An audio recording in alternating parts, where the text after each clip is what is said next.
total dad move. I just need to be wearing my Nikes or not my Nikes. What is it? The New Balances. New Balance. And you know what? No lie, I like New Balances. Oh yeah, I'm not. Yeah, I'm totally down for the New Balances.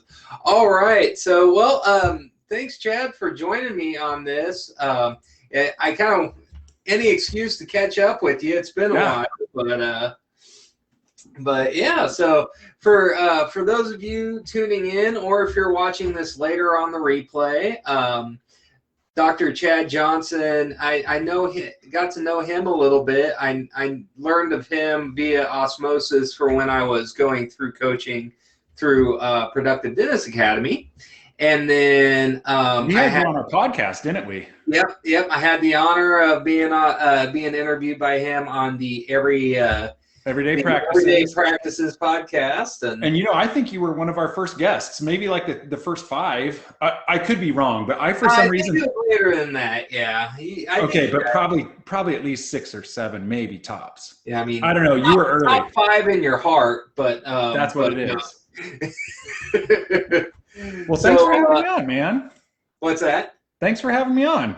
Yeah, I'm excited to get to chat with you because I've had a lot of folks that have been interested in growing multiple locations, and for those of you who have seen followed my story, these I kind of swore off multiple locations after I kind of had with my journey back in 2015 when I started when I bought out a retiring dentist and all that stuff, and I kind of got burnt out doing multiple locations. But since then, over the last 5 years, I've learned and grown a whole lot, and I realized a lot of mistakes that I had made and stuff like that. And I have a lot of folks that are interested.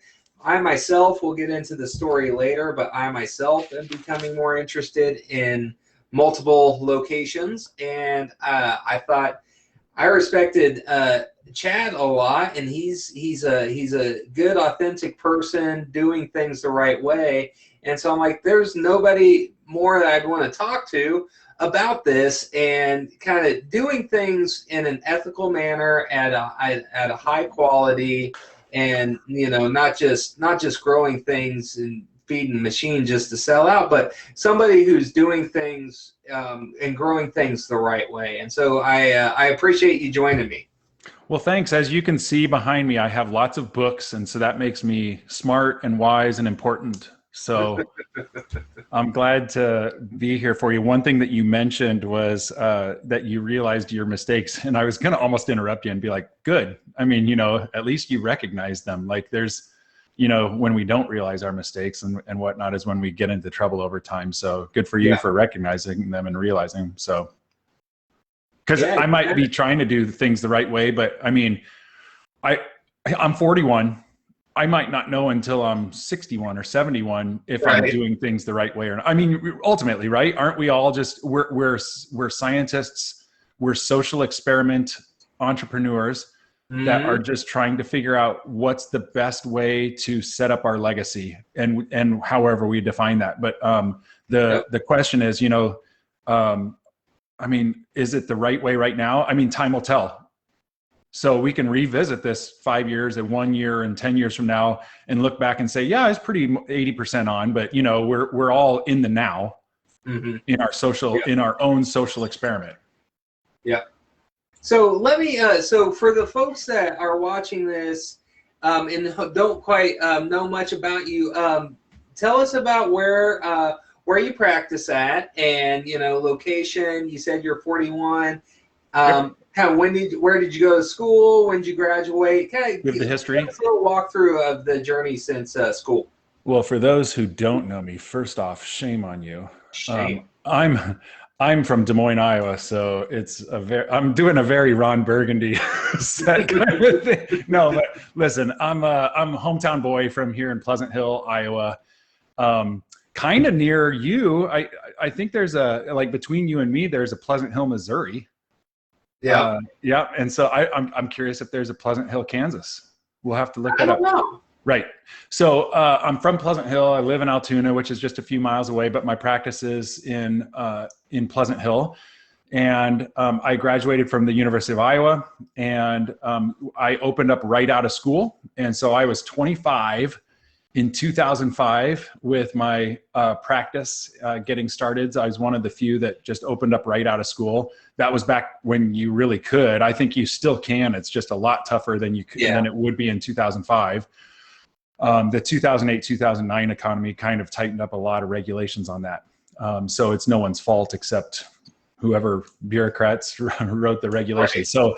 So just this last year, I got done paying off most all of my debts except my home mortgage. And I thought to myself, you know what would be fun is to buy a practice and another practice. And so you could ask why. And I would just say that being, having turned 40 at that point, and in essence being practically debt-free. I mean, I guess it wasn't all the way debt-free, but home mortgage, big deal. So at that point I was like, okay, do I go on easy street or do I double down just maybe for one more big investment, on my practices and stuff like that. And who knows, maybe when I'm 50, I'll do another one more, double down, one more. Right.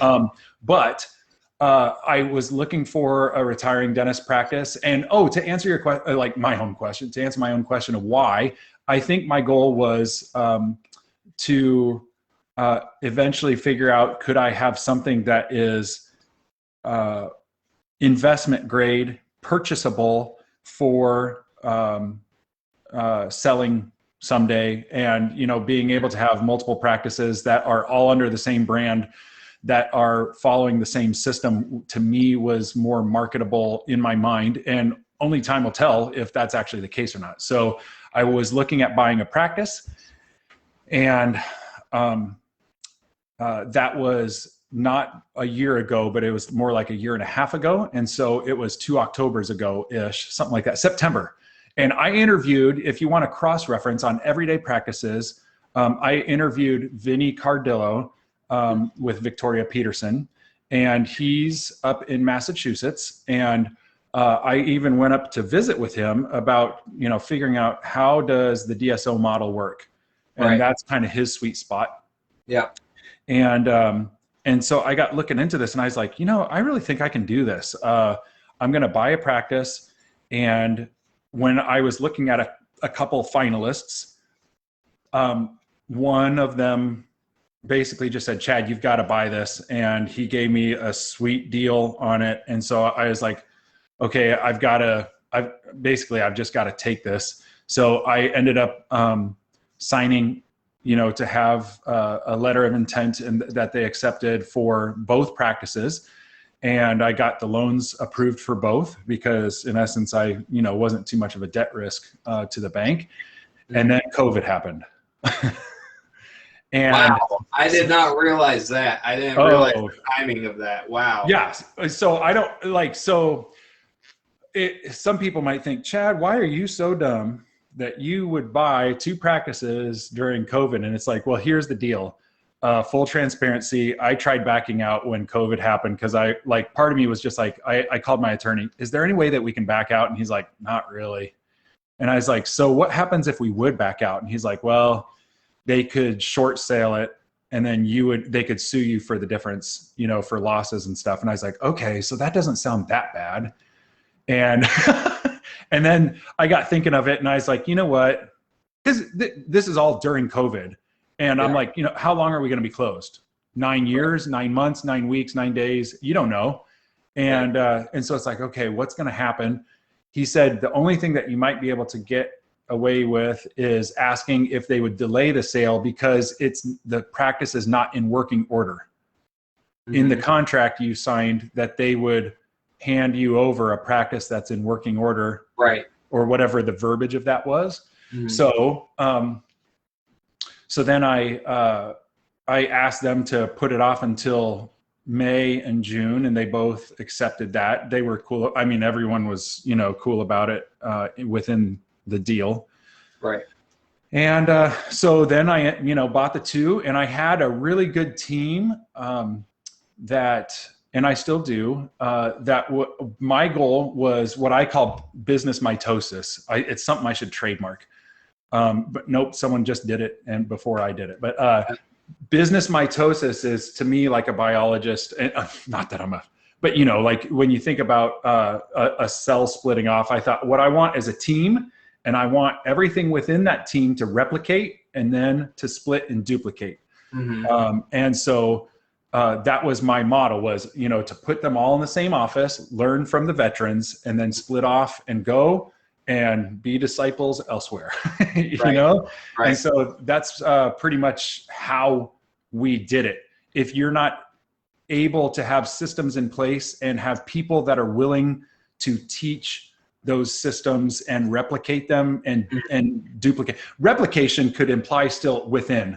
Duplicating is when you're splitting off, and so you have to replicate, duplicate, and split off, and that's what we did, and that's pretty much the gist of what we did. To cut to the chase too, I mean, we didn't even talk about this, but I've been doing, let's see if I can find this here. EOS. This is the leadership team manual for entrepreneur operating systems. So it's funny that you say that. That's one of my favorite books, right? Yes. So we're implementing that right now. By the way, folks, we did not plan this. I just had this under my desk because I reference it a lot. Yep. And one of the books back there. Well, no, you know what? I did Audible. So one of my Christmas presents to myself, I know that sounds lame, I got Audible on my phone, and I listened to that among some other books on operating systems, management systems. I was even thinking, should I get an MBA? That kind of talk. And you know, this last year would have been a whirlwind. I don't know how I would have done it, but that's really kind of to catch everyone up. That's my history. That's what's happened in this last year. And I have 3 practices now. And if there are any questions, you know, I'm watching over on the side. If live there are any questions, also if there's any questions down the road, just tag me in it. And you know, I've got my name on the Facebook. I don't know if group is the right word for it. Event, Facebook Live event. So feel free to shoot me a message if you have any questions. And my advice is free, so you get what you pay for, but what it's worth. Absolutely. So, you know, with that, talking about systems, so tell us a little bit about your practice, your original practice. You talk about those systems. How did you grow? How did you develop those systems? How many, obviously you by yourself can't run and do all the dentistry at all 3 locations. So tell us a little bit about your associates. Did you start with your associates at your main office and then they splintered out to these other places? Tell us a little bit about that process. Good. So with the 3 locations, I had let's see, I had one dentist that was an associate with me, and I was hiring 3 more. And when I brought them on, a couple of them were fresh out of school, and they went up to the North Side practice, and they went up there, and so they were at the original practice for about a month or maybe 2, maybe the first month all the time, and then the second month on and off. And so then they would splinter off to the North Side office. And one of them went over to the West Side office. The third one stayed in my place at the original office and worked the morning shift. To back up before that about associates, I had 2 shifts going on in my office, and my goal was to have more office availability for the patients. And so I actually was working at 6 a.m. and I would work 6 to noon for my clinical hours. And then my other associate, she was working from 9 to 5. So when I brought in associate, let's call it, associate number 2 was coming in, she was replacing me. So that way I could go to multiple places. I was still coming in, but introducing her. And And then so basically how was it working? I was working one office maybe 2 days a week, the other office 2 days a week. And then the north side office, I was going in the afternoons and just making sure that all the systems were in place for, the dentistry that they could do, especially coming right out of school, a couple of them. Mm-hmm. So at the time I had 4 associates with me. And so I kind of just spent my time moving around. This was the difficulty. Okay, Matthew, this was the difficulty was you're the moneymaker because you're the producer, but you also need to mentor, but you can't mentor too much because you've got to make money. You've got to produce, too much money because you need to mentor. And how much is too much? What we had to do was I had to set up a system. It's a Google spreadsheet, a Google sheet, that was a shared document with the associates where each page we spelled out, what does every associate need to know? What do I know? And what do you want to know? And what should you know? And so we spelled out all the things that we could think of. And then we had basically it was a red, yellow, green, and then I even had blue. Those columns were red was I've explained it to you. So rudimentary level, you can explain this topic. Yellow is when they would check off, okay, I understand what you're explaining about that topic. Green is I get it, like I'm good at it. And then blue is what I would check off for mastery.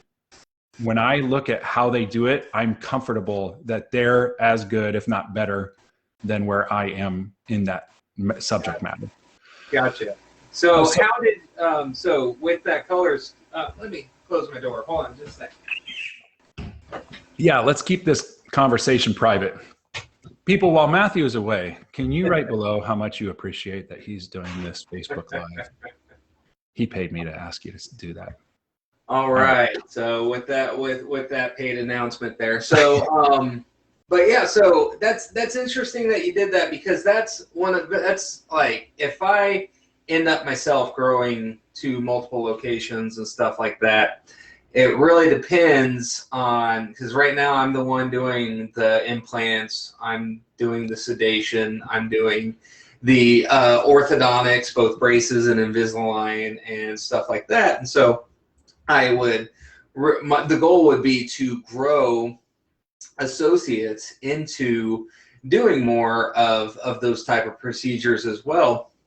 But yeah, like you said, you can't spend all your time teaching, right? Because you have to be the one doing the work. And so as far as tracking that, like how often are you meeting with your associates about kind of that growth plan that you guys have set? Do you start here and be like, starting off, this is what we're going to focus on, and then we're going to track that over the next 60, 90 days or whatever and reevaluate? Or how are you guys working that out? It was once a month, and I'll admit, sometimes that was via email. And because it was a shared, do you guys want me to share that document with you? I mean, should I pop that up on the screen right now? How about I hit share screen? Let's see if we can do a share screen. You are now sharing your screen. Is that up? Okay. Yeah, I see it. Okay. So does this show up here? Yes. Okay. Yeah. So I had these 3 colors, and so orientation topics, blah, blah, blah, blah, blah, blah, blah. And at least you can just hit pause on the screen. I won't read them. And, so we had minimally explained, understood, competent, mastery. Mm-hmm. And we're going through, bonding, beam readers, CCAT, SDF, informed consents, I even have up here, have you sat up front here, spend a morning with our office manager talking financial policies with patients. Do you understand why we do the morning huddle? Do you understand the ins and outs of dental intel, of linking and risk factors? Those are Productive Dentist Academy discussion topics, specialty topics, blah, blah, blah, blah, blah. And, like, here's some podcasts that I recommend. Here's some organizations that I recommend, stuff like that. And we would check these off, and you could go up here to, if you had a window that you could, click on this and say, hey, I need you to make sure that you understand the X-ray exposure protocol and I can, tag that person and put in Hannah right here, and, put a comment in there, and then I can assign that to her. So let's see if I hit that. No, it didn't do it. I think I have to tag her. And so I can, and then that actually goes to an email, and she then is in charge of finishing that subject matter out. So sometimes we'd meet in person. Obviously, when I'm working in that office, I can ask how you're doing, but sometimes it would be a Saturday. I know it sounds lame as a business owner, but you get that right. It would be a Saturday that I would ask if they wanted to, send it off and say, hey, is there anything that you want to be working on this next month? Mm-hmm. Or, hey, by the end of, August, I want to make sure that you feel like you are competent in this subject matter. How are you doing with that? Or I would ask the assistant. So it wasn't always directly face-to-face. Sometimes it was via email. And why? I was at 3 places at once. I have to admit, this is how I kind of got things done. So we would I would, take them out to lunch and stuff like that. But I would also send them the emails and say, hey, is there anything that you need or want to talk about in person or via Zoom, like this week immediately? If so, let me know. Otherwise, why don't we make sure that you feel comfortable with this or that by the end of the week?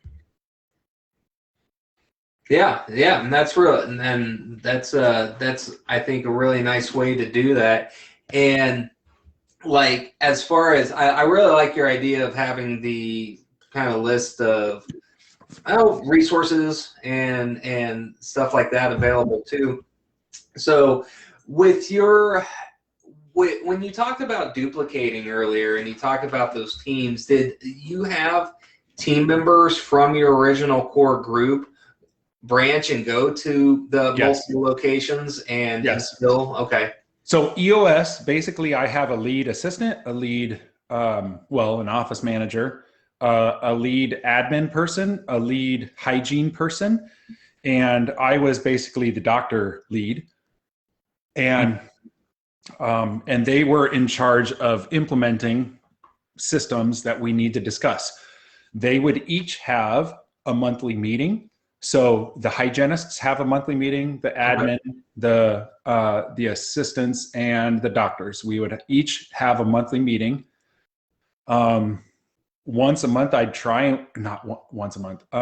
once a week, I would rotate employees that I would go to lunch one-on-one with, to make sure that I was, spending time. And that didn't always happen, but it seemed like, I don't know, Wednesdays were my common day to get that done. Tuesdays were our rotating monthly meetings of leadership, and that meaning the office manager with the associates and me. And then the next week would be assistants. The next week would be hygienists. The next week would be admin. That's 4 in a month, and then rotate. So once a month, that meeting was happening. Then we were like super meeting people, and I hate ineffective meetings. So I used to say I hate meetings, but it's just really, I hate ineffective meetings. Right. On Thursdays, we would have monthly group meetings. And what's cool about it is, the assistants kind of have to sit and listen to the hygienists talk about, okay, guys, when we're using lasers, are we making sure to use the vitamin E, this and that? And the assistants don't care, right? It's not that they don't care for the patient's sake, but it's not important to them. So what's cool is, so the hygienists would hash that out in their hygiene meeting. If it was important enough to say, hey, we wanted everyone to know that, when we're building for this code, we need everyone to make sure there's a description of blah, blah, blah. They would bring that conclusion to the monthly group meeting, but not to everyone. So the group would get the summary of it, but they don't need to be in the kind of the nitty gritty. Correct. Gotcha. Furthermore, we also have a Facebook private group that you could basically post anything that you wanted to, hey, we got a 5-star review.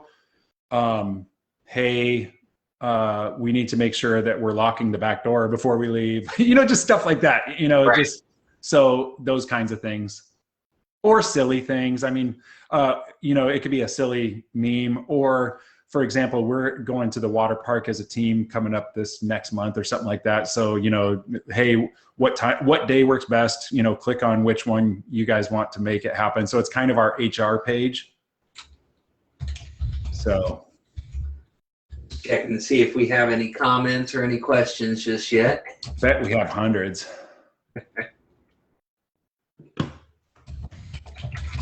Dear Chad, why can't you be more good looking like Dr. Standridge? Listen, I mean, to answer that question, it's just these is my genetics. Yeah, it's fixed pie, you know. Yeah.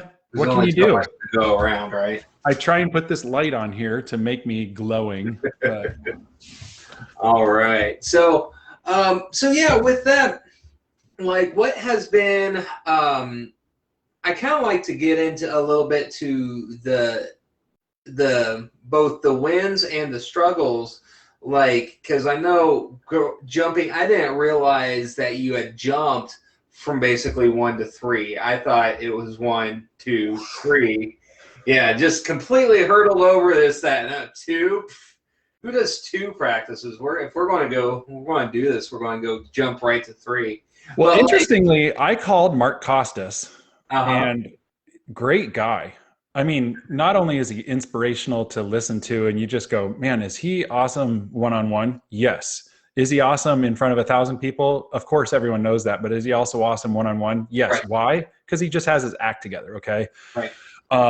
So when Mark Costas, I called him up and he said, well, dental purgatory is when, like, until you get to 5 practices, and then, 5 and on up, or 6 on up, whatever it was at the time. Obviously I didn't listen that well.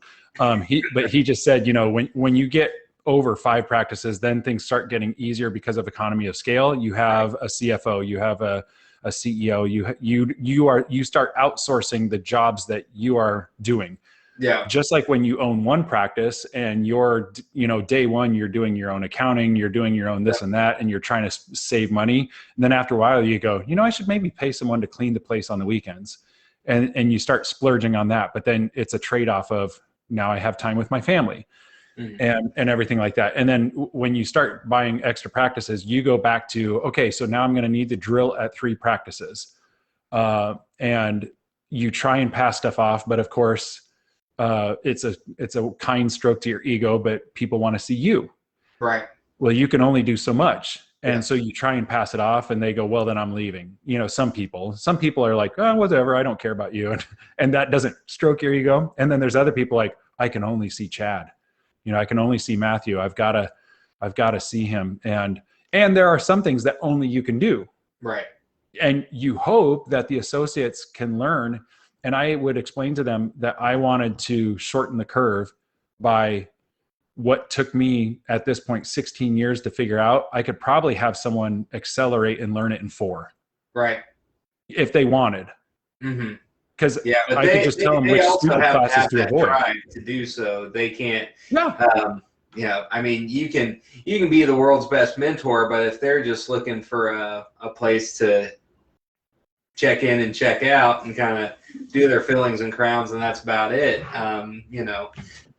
Yeah, which is awesome because that leaves you with the bigger stuff, but it's also not awesome because then the person's waiting for you for something that you're like, come on, just throw, just go take the Botox course so you can go, like, it's not rocket science. Just go get it done. And yeah, we jab people in the face every day with needles. Like, it's not that overly complicated.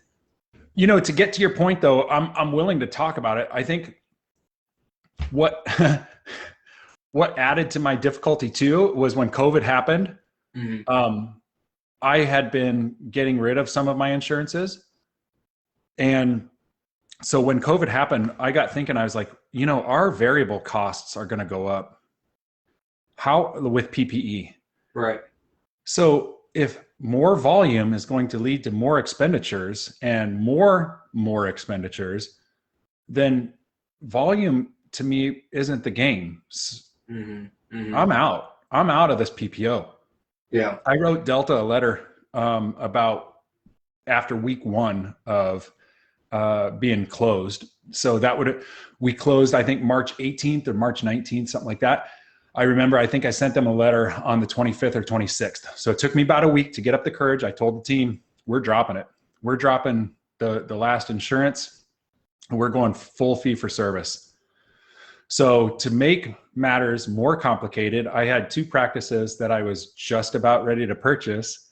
Right. That I was going full fee for service. Now, one of them was already fee for service. So I was just like, this isn't going to be hard. Basically, I need to convert my practice to fee for service. Yeah. And then the north side one would now need to be fee for service. And how many PPOs had it been when you bought it? The north side one, everyone. Oh, really? So basically, it was a de novo for all the purposes. I mean, they were just like, wait a second, you don't take my Medicaid, I'm out. Right. And the practice on the west side, seamless. I mean, what's also funny about that? So this guy had been in practice 50 years, and never took insurances. So far as I knew, maybe 30 years ago he did, but like he didn't take insurances. He submitted them off just like we do now. Right. And when I bought the practice, then people were like, you're not in network? Now, for 50 years, the last guy has not been in network. And no, so it's not going to change a bit. So wait a second. So I have to pay up front because like and it's just like, this is not new. It still was a shock to them. Some patients were still just like, what is this? Why is this different all of a sudden? We're like, it's been like that for 50 years with Dr. A. But like, the last guy kind of is, and it'll be the same when we retire, is untouchable. Right. And the new guy coming in, what does he know? Yeah. What's funny too, so this guy had been practicing for 50 years, 75 years old. And he, where was I going with that? 50 years. And, so I'm the young guy. That's the funny thing was, like when I come in, people are like, have you been practicing long? At my original practice, I'm the man, right? You're the man at your place when you own it. Yep. And so it's just like, you've got a gravitas of like, yep, I'm in charge. I know what I'm doing, I think. And then, you go to this new place. They're like, you're off the young. And I'm like, well, I'm sorry, I'm not 75, like literally. I mean, so, that was a shock. To get back to the point though, fee for service was also a big change. So naturally, if you can guess, why are people afraid of going fee for service? The patients aren't going to stick around. Well, so naturally we had patients leave. So here I was in this dynamic this last year of growing 3 practices and growing the staff and trying to grow patient numbers and everything like that during COVID. Right. And then going fee for service. So obviously I have no common sense. And, so the funny thing then becomes patients are trying to figure out, do they want to stick around or not, while I'm trying to grow my team to fit enough patients, and yet patients might not be sticking around. So the toughest thing was in this last year having to let some people go because we didn't have the patient load for it. Yeah. Let alone with COVID, that being another issue of patient load. And then seeing that other practices were looking to add a team because they were going gangbuster, and I was in a minority group of not having that problem. So that was tough. That's I think the biggest dynamic at play in our practice like this last year, that we were growing and shrinking and COVID and fee for service. So what a quagmire. Yeah. That coupled with the west side practice is established forever and it has a good patient base. The north side practice doesn't. So full transparency, I mean, I don't know if I can keep that one open. Right. And that's been tough because, like I've got capacity too, but I can't just have a team sitting around there and twiddling their thumbs.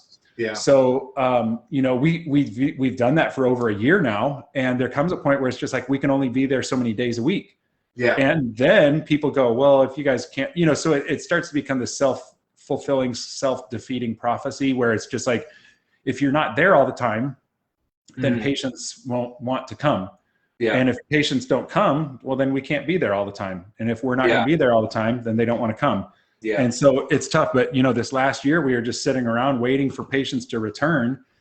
And the thing that I was afraid of was after letting some of our staff go, because we just didn't have capacity for them, thinking that, all of a sudden I'm going to have this barrage of patients come in and say, hey, it's been a while. Can I get in? And I'm going to be like, well, it's going to be 3 months. Why is it going to be 3 months? It normally is just a couple of weeks. Well, that's when we had capacity. And you can't tell that to patients, but that's the tough story behind it. Yeah. Yeah. And so, with that, like one thing I wanted to kind of dive into that a little bit about when you bought these practices, were you able to maintain, at least for a while, a majority of the teams at both of these offices, or did you have a lot of high turnover? Like when Dr. 75-year-old retired, I'm out. Like I don't want somebody new. I don't, want to bring under a new guy. One of the biggest retrospective disappointments that I have is that you buy the practice with the goodwill that the team will stay. But at the same time, it's the doctor's promise and hope that the team will stay, but they don't have any skin in the game. Right. So they're out. I mean, like, yay for the people that can either figure it out, and I didn't, how to keep the team, or what the magic sauce is there. But the fact is, I couldn't pay them what he was paying them, and money talks. Yeah. But when you're there for 20, 50 years, and when you're paying the team very well, it becomes tough for the new guy to come in and go, okay, this isn't profitable if I pay them that, especially when we need to learn new systems and they don't want to, and they're going to drag their feet.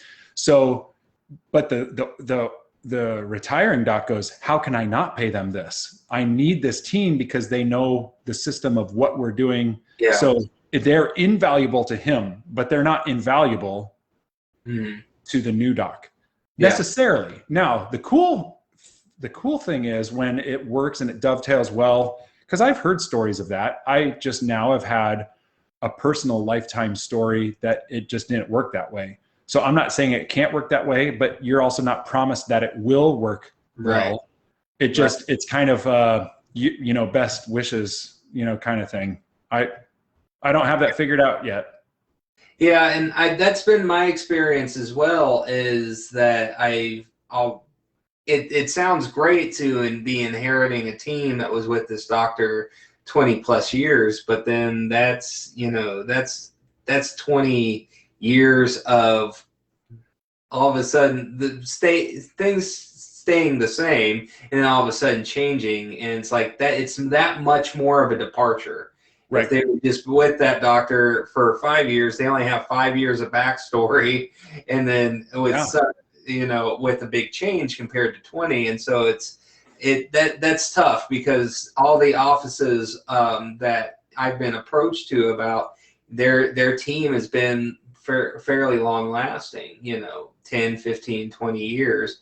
Which can be a good thing. You have to have that discussion of, like, how important is it to you guys to have continuity of care for your patients? Right. And you want them to say, we love our patients, we're going to stick around, we need to. And if you can pay them well, but you can look at the books, and if you go, okay, payroll's at 40%, then you're like, crud, payroll's at 40%? Like, how is that going to work? Right. And so you go, hey, everybody, here's your new pay, because you're on a new employment system, right? They're a new company now, and some of them might not like that. Or, just because they say they want to stick around doesn't mean that they're going to like that you're going to implement CEREC, right? Or that you're not going to do amalgam, or that you're going to demand that the patients have perio charting and stuff like that. And there's some of the stuff you're going to be like, listen, I'm sorry, but I'm not going to bend on perio charting. Maybe you do, but it's just an example, right? Where if that's your standard, and they go, patients here, they don't really get x-rays, because then it's just like, oh, crud. Are you willing to help me sell the idea that x-rays are beneficial. Because if not, you're not as valuable to me as you were to Dr. X, who said, oh, it's fine. Because I think that just kind of was the nice standard of old. Yeah. Yeah. And that's another thing. Luckily, it's hard to tell because a selling doctor, and I get where they're coming from, a selling doctor is going to tell you kind of what you want to hear. Now you can read the reports and see how they had how their overhead was, and you can kind of get a feel for that. But you can ask the selling doctor, is your team going to stay? Have you talked to them? Are you going to talk with them? But they want to sell their practice, so they'll tell you whatever you want to hear. Well, listen, if I was buying the practice from you and I said, Matthew, can you guarantee me that your team's going to stay? You would just, your point is they have an incentive to say, yeah, they really want to work, and all of them are single moms. They need the money. They're going to stick around, and they don't even have a car, so they can't leave the town. They're basically bound to this place, and that might be true, but if I said, can you promise me with your life that I could hunt you down if anyone quit? You don't have the promise from them. Like they don't have any obligation. I mean, that's slavery. Yeah, I mean, you can't enslave your employees. They don't have an obligation to have to stick around. That's just not how it works. And therefore, you can say what you want, and even you can be well intended, but it's only so good. Yeah. Yeah, and I think one of the biggest kind of disconnects is, like, to me, when I see folks doing this, is kind of seeing where you're at or where you're wanting to go, and seeing how much of a gap there is between where you're at and where you want to go. Because if they say you want to bring in cone beam and they already have a digital pan, okay, that's cool. But if you want to bring in cone beam and they still have a dip tank for old film, that's that much more of a gap. That's what we did. That's going to be even more of a hurdle. Well, that's how we were too. This second office that I'm in, they still had the dark room and the dip tanks and all that stuff. And so I think a big thing is the more broader of a gap, the more resistance that you probably want to have. Yes. And if you could, I mean, I can hear someone inspirationally say, what you need to do is motivate the team to understand the value that you're bringing. Listen, I've done that, but there's a practical side to it that it's just like, they're going to be willing to give it a try. And then some of it, they're going to be like, I mean, it's just subconscious, their decision to jump on board. And there's a bell curve that you're going to have some teams and some individuals along that spectrum. Another issue was I was expecting the retiring doctor to stay on board for a while, and he intended to, but with COVID and him being elderly, and at some point he was just kind of tired. What do? Make someone stick around? I also think that's kind of a jerk move. So it's really tough because he's contracted to stick around. So here's now the tough thing is the patients say, well, where's Dr. X? And you go, well, I wanted him, to be around. Like, he was hoping to make it in today, but he's just been taking the schedule lighter and stuff like that. And it makes it sound like, I mean, they're trying to put the pieces together going, are you legitimate? Like, did you fire him? And you have to, like, you basically just have to take the scourge, right? Because you want to say he didn't even want to be here. But that sounds like a jerk move too. Yeah, that almost seems like you're kind of throwing him under the bus. It is. And so you really can't win. You basically have to you're the fall guy. The new guy is the fall guy. If you're willing to be a fall guy, buy a new office. Yeah, no doubt.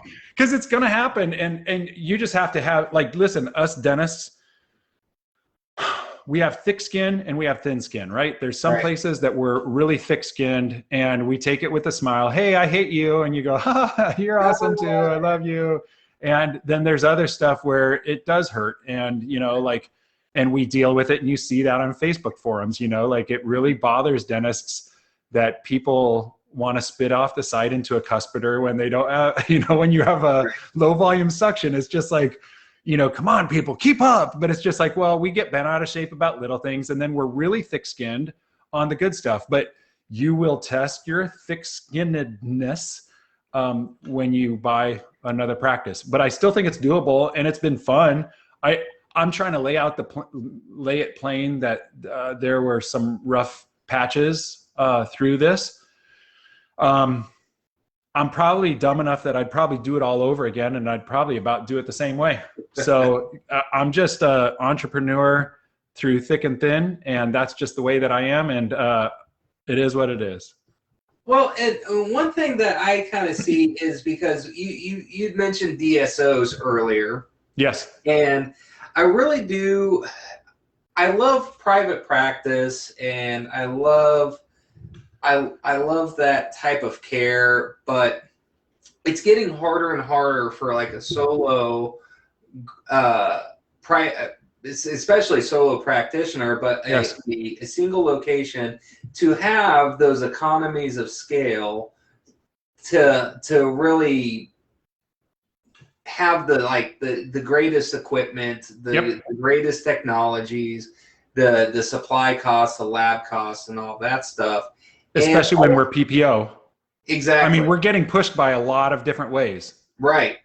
And so to be that whole back in the 60s, 70s, 80s of one doctor, one location, you're on an island, and you toil on your own island, and you're still very profitable. The tide is turning to where that's harder and harder to do every year. You know why? We're not casting gold. No, right. Just we're not casting our own gold. I'm not waxing up my own dyes. There's a Tucker student somewhere going, well, it's your own fault. You're not casting your own gold. Yep, that's right. So, but it's harder and harder to do that nowadays because we see the brand new toys, we see the latest technologies, we see kind of the latest advancements of doing things, and a lot of us think, I want that. I want my patients to have that. When this buccal pit amalgam eventually breaks, I want a porcelain onlay, and I would love to do it in a single appointment. And so if that's what I want, then that's what I want to offer my patients. Right. And unfortunately, with that comes a price tag. And yes, you can have a $2.5 million office, but if it's at a 80% overhead because you're buying every single shiny toy, I know that's tough. It is. And so I also think the DSO model used to be the boogeyman, and I think people are starting to go, I mean, maybe not all of them are. I don't know if it's that we're just having to submit to that, or if we're actually just warming up to the thought that maybe there are some DSO models out there that aren't the prototypical bad guy, that it used to be just like, no, don't even talk with the DSOs. And now we're kind of going, maybe we should become a DSO. And I think we're at the point that we can at least have a healthy discussion and not feel like we have to be ostracized because we're at least having that discussion. Yeah.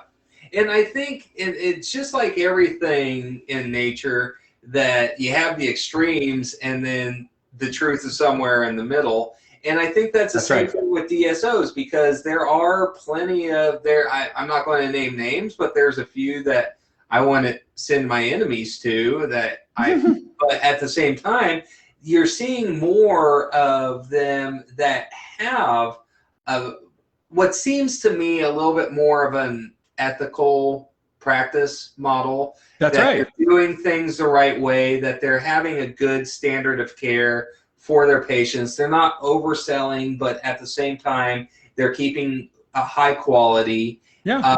They have fair compensations, very fair compensations for their teams, for their associates. And it's just like, well, if we can find shining examples of these, and they're typically smaller groups, they're more like regional DSOs. Right. They're not the big national ones. They might be, kind of between that 5 to 15 or 20 location style DSOs. But if we can find these examples that are doing things how we would consider the right way, why not learn from them? Because well, and it's if you want to learn from them, it's systems. And I mean, so this EOS entrepreneurial operating system and Traction by Gino Wickman, I mean, just YouTube it for starters. That's a great place to start. If you can get your systems in order, you can be small and awesome. Are you going through their training? I'm not familiar because I've only read the book. I don't know the actual binder training system that you have there. I'm going to have to look into that. Des Moines is just big enough that we have a couple trainers nearby. So I'm not learning to be a trainer. But I have a dentist across town who Stephanie Mohan, who mentioned that she was being trained. Her team was going through training on EOS. And so I looked him up. John Leonetti is his name. If you like Leon ETTI, Leonetti, John Jon, and he is a dental EOS trainer, and he does the coaching on this. And basically, he does at first it's once a month, and then after 2 or 3 meetings, it's every 6 months or 6 weeks, and then every 3 months, and then eventually their goal is to kind of graduate themselves out of the system.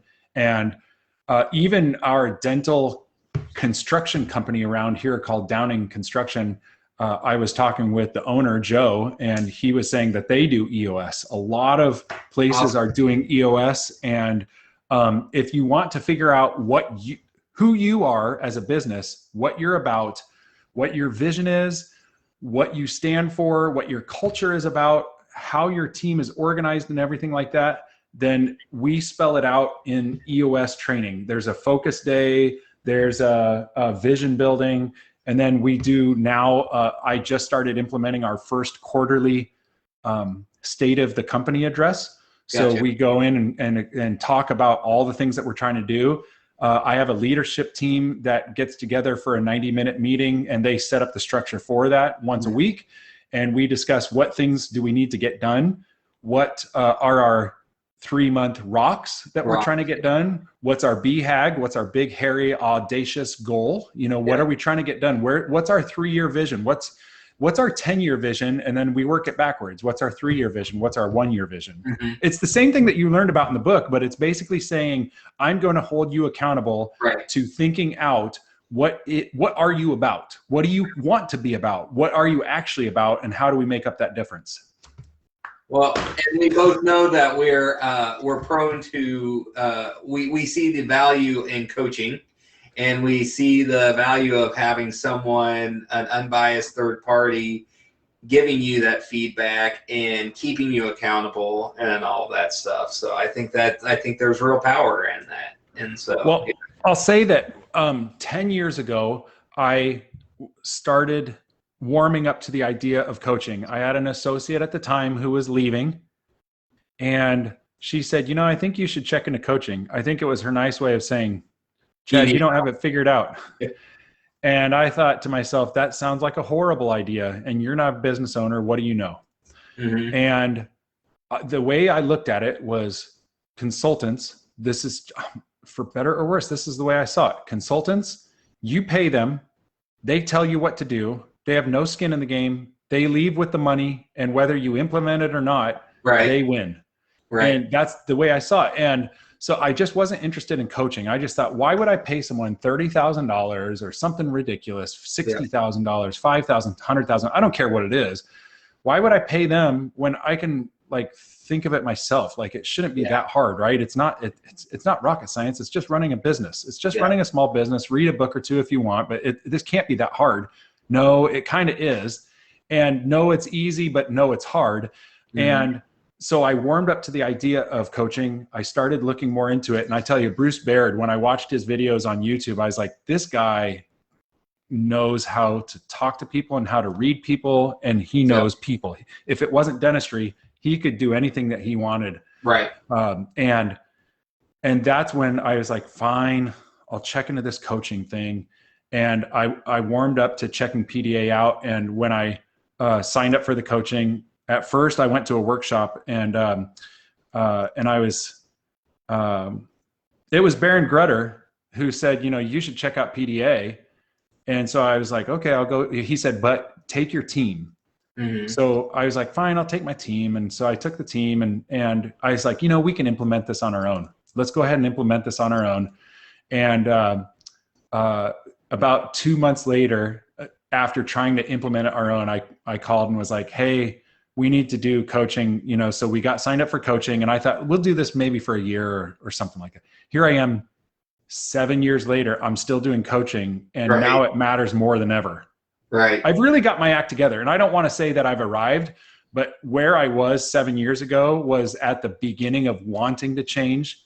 Mm-hmm. Anywhere before 7 years ago, I was still at that point I was 7 years in 8 years, 9 years. Yeah, 9 years into practice, and I didn't want help. But just like you talked about, when you realize your mistakes. Even if you wouldn't have been receptive to it, even if somebody wanted to help you, you weren't there. That's exactly right. So the way I see it, when you're willing to want to be coached, almost at that point, almost anyone can coach you. Right. And it's not a put down to any given, but like, if you're willing to be coached, I don't care which organization you have coaching you, you're going to grow because you're willing to learn. Yeah. If you don't want to be coached, I don't care which organization you go to, you are not going to do well because you're not willing. So in other words, you have to be a student. And then at that point, just go to school. It doesn't matter which school you go to, you'll get schooled. You'll learn and you'll grow when you're ready to be a student. If you don't want to be a student, I don't care if you're going to Harvard or the local community college, you're not going to learn either way because it doesn't matter. You're not willing to hear it. Yeah. No, I totally agree with that. And so what would you say the biggest difference has been, because, and I absolutely loved my time with PDA. I think I just thought it was invaluable. What would you say is the difference now of where you're at in moving more towards this traction model, this EOS, I should say? Traction is the name of the book, but EOS is the system. Yes. To more of this EOS system. Is it because of the scale that you're at now that you figure that I need a more tangible operating system like this? And you probably, and this is me speculating, and you can correct me on this if I'm wrong, but to me, it seems like without that 7 years, that previous prep work and laying the foundation with PDA, that you want to be ready for growing on top of this with EOS. And like I said, I may be wrong, but that's kind of my observation. I think so. I think someone could maybe get a hold by accident of Traction or see that some other dentist is reading it and go, hey, well, I should read it. I'm at a point where I'm more willing to implement it than just to read it and go, oh, that's neat. Because we do that, right? We read a book and you go, okay, I took 2 ideas from that, but it's like, there were 12 ideas in there that you should have learned. But if you learn 2, it's better than 0, right? So I think what it's done is it's taken our goals and our concepts and packaged them into, it's helped me formalize the ideas of what do you want, and got the team to understand it because I've been able to articulate it and put it into a vision and say, here as a leader is what we are trying to accomplish. And they can go, oh, well, why haven't you said that ever? Because I just was reading your mind. But now that you spell it out, now when I spell it out, then I'm able to also go, okay, now it's on paper and it's out there. And when stuff is written down, then you can critique it, right? We critique the Declaration of Independence because it's written down. We don't critique the thoughts about the previous 10 years when the founding fathers were discussing the ideas. And some people might, but by and large, we don't. We go to the document that was written out and we say, is this still true today? is some of this not, you know, how much of this matters and how much doesn't matter to me, and what should we guard and what should we get rid of, you know, stuff like that. How much of it do we hold true? Because it's a written document. Same thing with EOS, is it spells it out, so that way your team can say, this is what we're about. And that, I think, helps formalize the idea to be able to say, okay, now what big, hairy, audacious goal am I trying to attack? And how do we break that down into smaller intervals? And PDA really is actually doing like an online class. I don't know if a workshop is the right word for it, where they do what they call like an evergreen business model, where you're updating it every 3 months, 6 months, and trying to look at a 2-year goal. You know, like, where do you want to be in a couple years? And I've noticed, I think it's interesting that it's called Traction, because I feel like over the last few years, as you said, I gained traction and going, okay, when I spell out what I want to achieve, I actually do it. I started back 7 years ago, where when my associate left, I said, I want to produce as much last year by myself as what we produced together. And we did it. And I was like, oh, wow, we actually did it. Mm-hmm. And then I said, well, I want to shoot for 2 million. And then I want to shoot for 3 million in production. Then I started going, I don't want to produce 3 million. I want to collect 3 million, you know, like, but I don't want to have to produce 5 to collect 3. Right. You know, I want to be able to produce and collect so I want to go out of network. And it's just like, wow, how are you going to do that? I don't know, but I've spelled out what I want to do. Now I can make actionable steps, and I can ask the team, how do you think we can get there? And involving them in it. So it's not just, this isn't leadership directed from me, the leader. It also, you know, is getting a feedback loop from my team. What are we able to accomplish? And how do I incentivize? I'm throwing a lot out there, I'm sorry, but how do I incentivize lead indicators as opposed to lag indicators? Right. And, you know, because it's nice to be like, hey, at the end of the year, did we hit the big number that we wanted to? We didn't? Oh, okay. As opposed to, hey, are we making 10 calls a day? What do we have control over? Yeah, what That's can we right. do today on a daily basis, weekly, monthly, that we actually have control over, that will ultimately lead to those lag indicators of new patients, treatment accepted, you know, whatever. Right. If I want to do 5 implants a month, starting out, say you want to do 5 implants a month, well, how many implant conversations are you having, and are you tracking that? How many implants are you treatment planning and presenting? Because if you actually talk about it with patients and treatment plan it and case present it, then it's just not going to happen. Right. I want to show the intricacies of this. Let's go to, how do I share this? Okay, let's share this and switch back to here. Okay, can you see this? Yeah. Okay, so at the bottom, I just thought I'd show you some of these tabs that we have. My office is called Veranda Dentistry, if you want to look it up and check out our marketing scheme and stuff like that. So here's our, you know, patient flow list. Here's what we're trying, and I kind of use this model for other stuff, you know.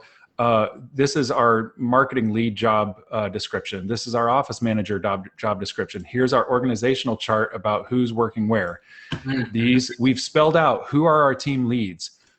We've spelled out for admin what the job description is for each office. We've spelled out, you know, for a hygiene checklist, what do we need to be competent about, and everything like that. On Spear Education, you'll get a kick out of this. Spear Education, Quetian, Kevin Quetian says, confident and competent. Yeah. So this one right here is the hygiene job description. You know, these are daily things, weekly things, monthly things that each hygienist needs to be able to do. Here's what I expect out of the lead hygiene. Here's, you know, for the associates, what we're trying to do. Here's our implant steps, you know, like we're trying to spell that kind of stuff out.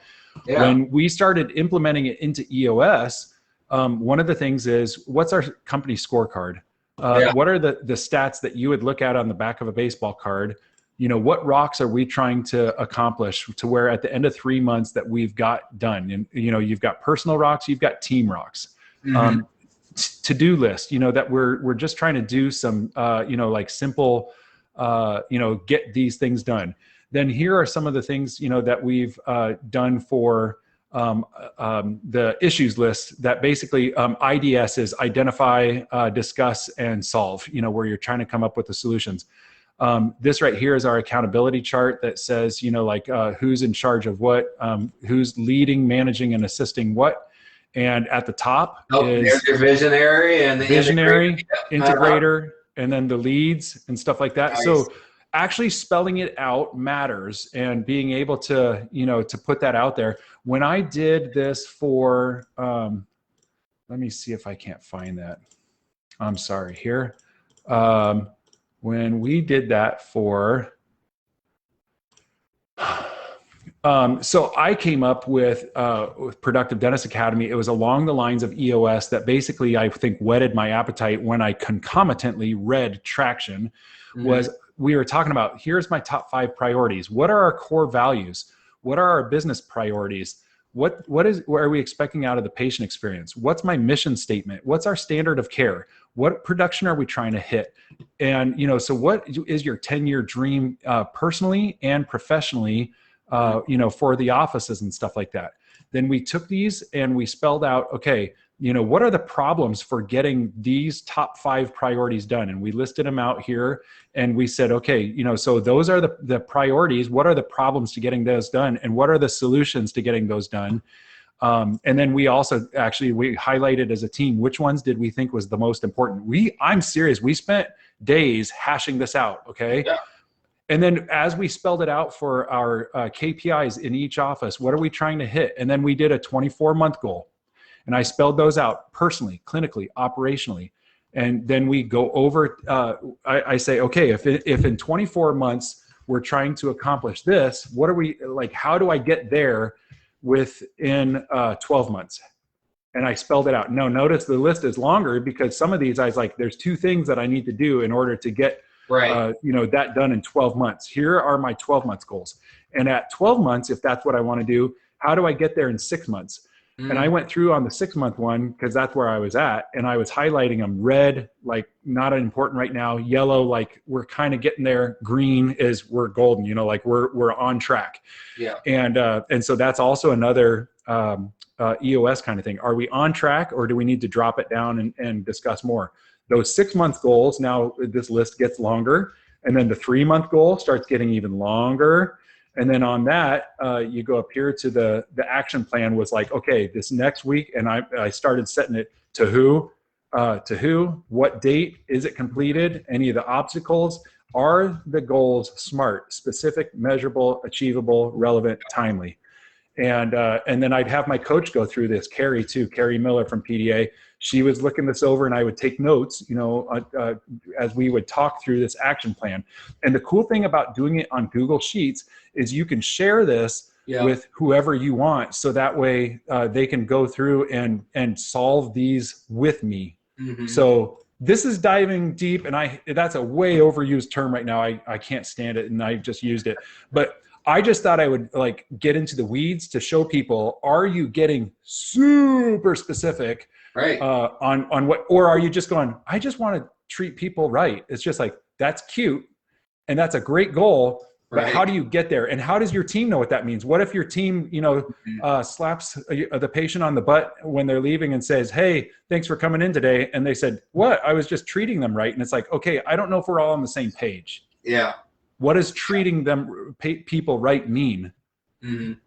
And it really does have to be spelled out for people, and not only just, and that's a commonality between if you're a single single office place with 5 employees, or if you have 20 employees, or if you have 3 locations and 30 employees. It doesn't really matter. People have to have things documented, even and really lined out to where it's completely understood, and there's no system. There's no real room for interpretation. It's like if you go get trained at McDonald's, you are taught what a Big Mac is, and the construction of it and the orders and the layers and all that stuff.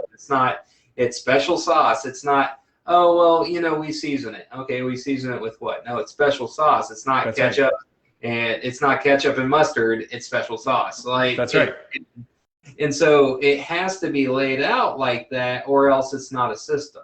And none of us are there.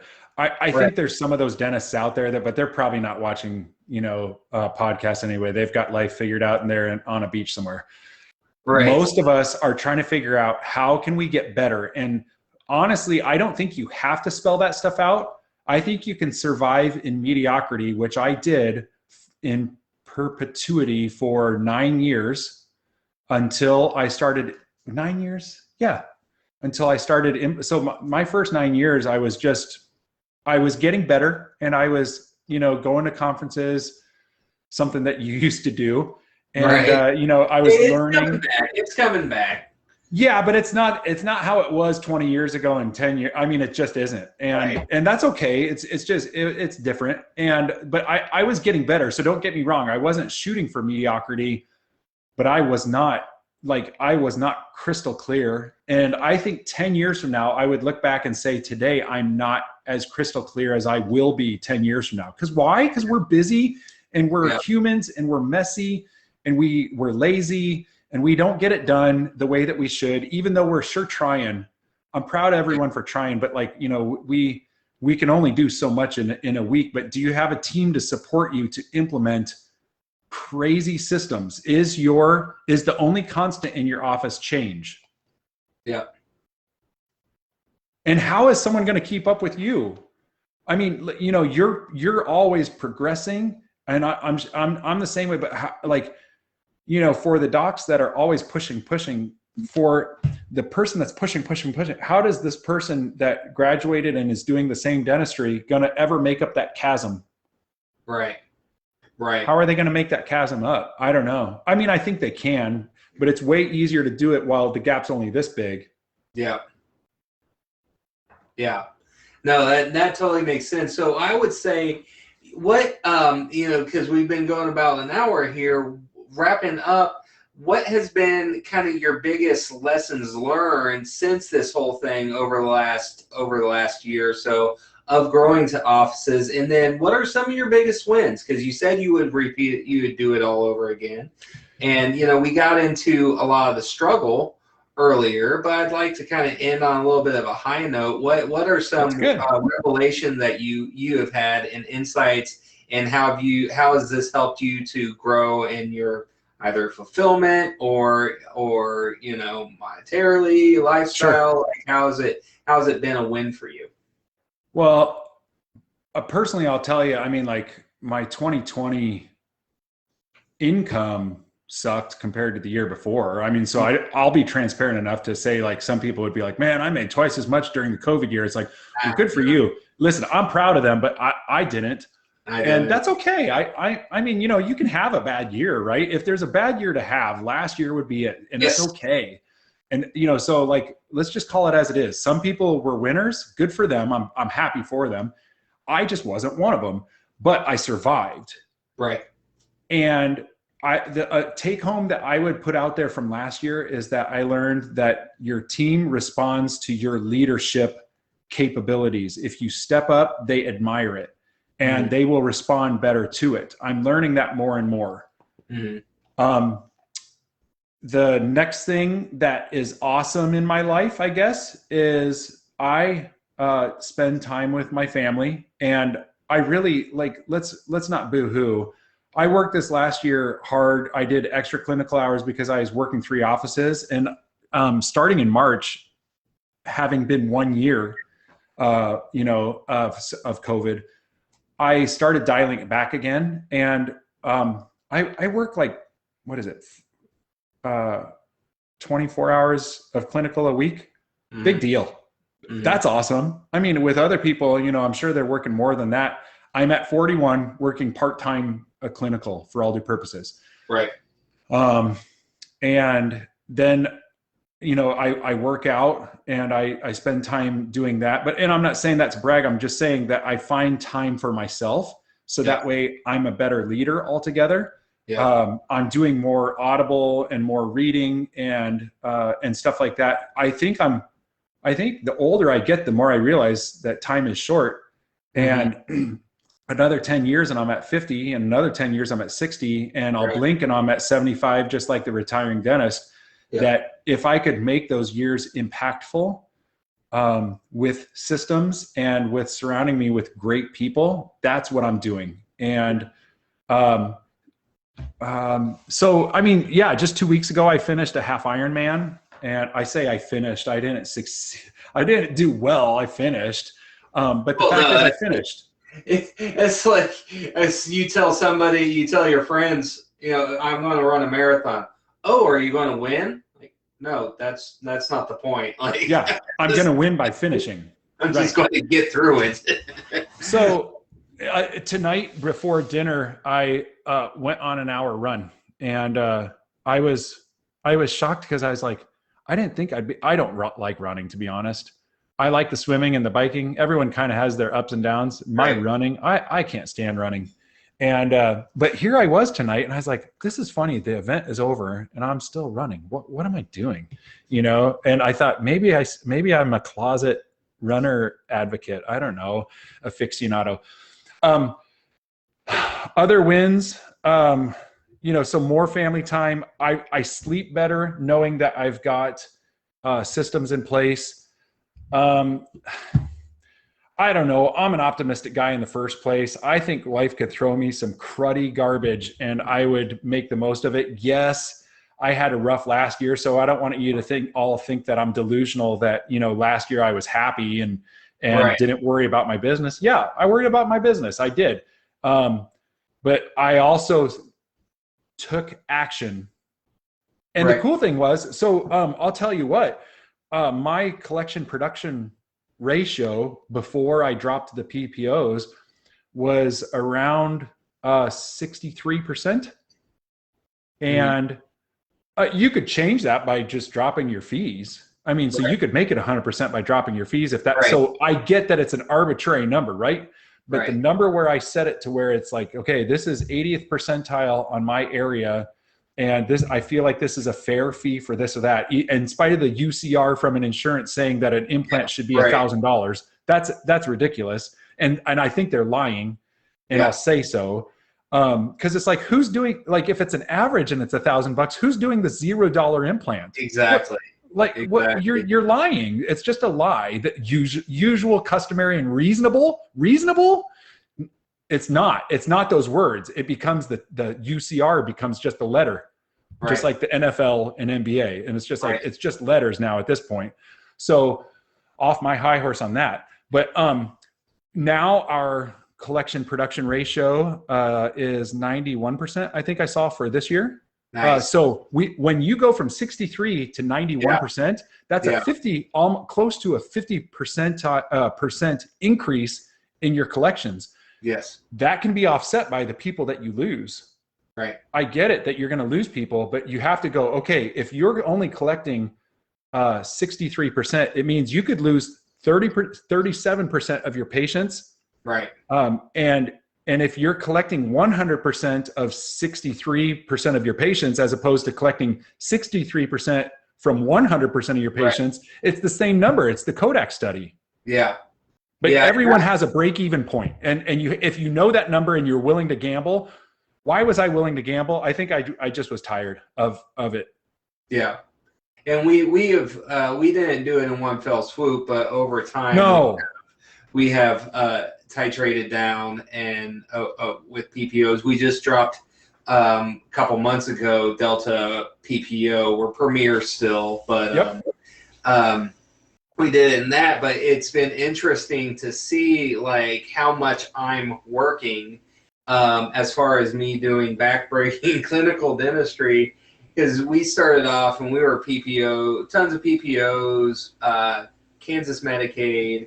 And Kansas Medicaid is a special kind of terrible. I know most Medicaids are terrible, but Kansas one is especially so. A special place from hell.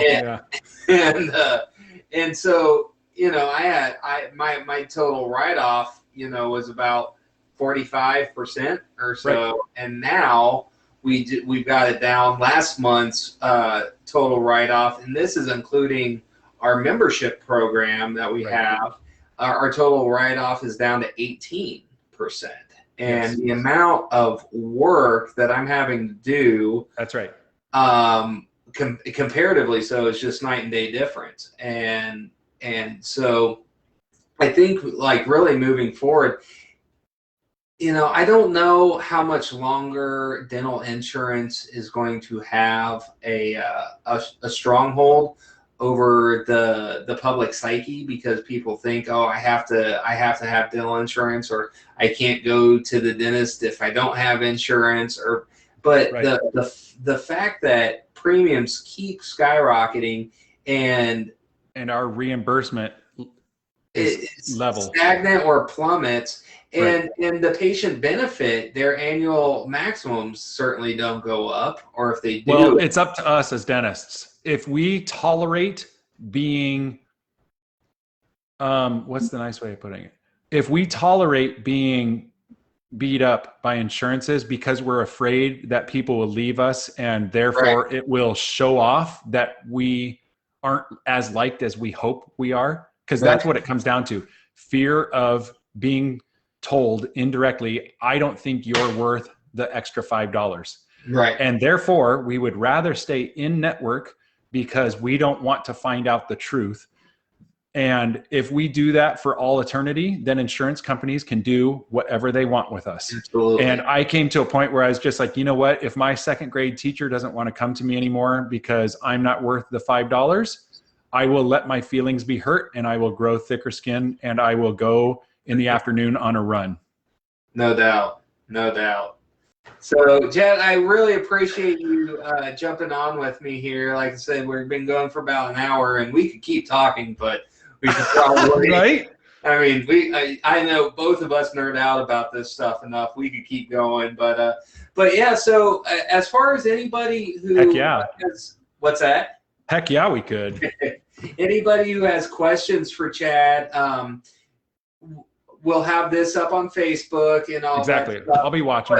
But also, I'll probably repost this on my YouTube channel and stuff like that. So, folks, if you're, for folks who are interested in reaching out to you, if they have any questions or want to learn more about you or get a hold of you, what's kind of the proper channels? How could somebody get in contact with you? Super easy email, chaddds@gmail.com. So there are 3 D's in a row, chaddds@gmail.com. OG right there, OG on the Gmail. Awesome.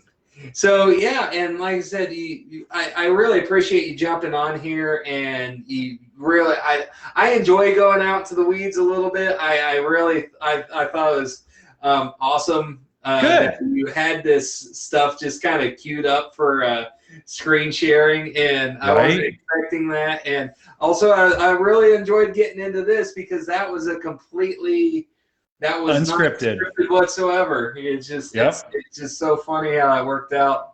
But yeah, so thanks folks for watching, or if you're listening to this or watching it on YouTube, whatever channel medium that you are consuming this in.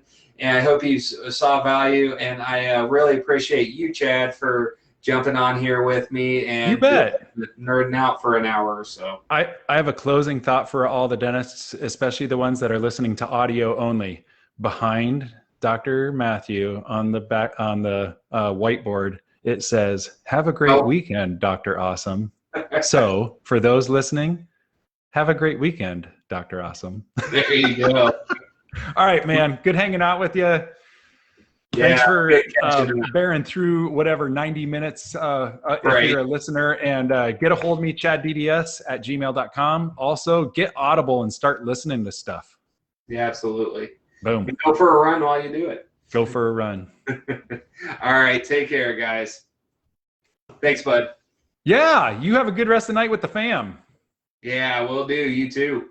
Right on. Have me on back whenever you want, whether it's a follow up a year from now or anything like that.